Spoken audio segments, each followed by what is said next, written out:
Verdade, sim, na Fara, que nós está bezig com o projeto Tanque Alto Vista, e esta forma parte de um projeto mais grande de web, que é Upgrade Aruba Water Distribution Network. E esta encerra renovação de tanque, não, pomp, não, tuberia, rond nos isla, pero também de planta de web mes.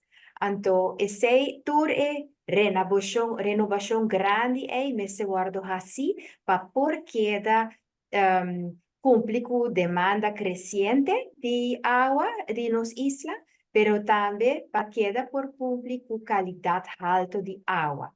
Y la construcción de tanque de agua na Alto Vista a começar eigenlijk com desmantelação de tanque bio, que estava tem uma capacidade de 12.000 metros cúbicos. Esse é o lugar aí para acaba. E depois de esse, nós a começar a trabalhar arriba a ampliação de terreno. Passou o tanque novo, su oppervlakte está hopi mais grande, eigenlijk mais ancho e menos alto. Dus door die essay, me será preparar o terreno e me será trabalhar o fundação, começar por carga, uma capacidade de água de quase 19.000 cúbicos. Para ser exato, 18.800 metros cúbicos.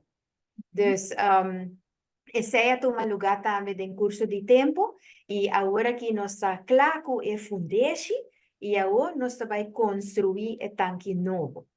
E o tanque novo, que sa nos comunidade agora que acaba e pode na riba Facebook e tem uma aparência completamente diferente com o tanque que nós acostumamos com.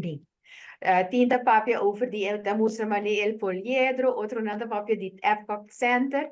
Em todo caso, tem dome. Dus het dak tem forma de dome, maneira nós te chame, e tudo está aqui para por preservar a qualidade de água mais melhor ainda. E trabalhar de material mais sustentável para por contribuir na uma qualidade alta de água.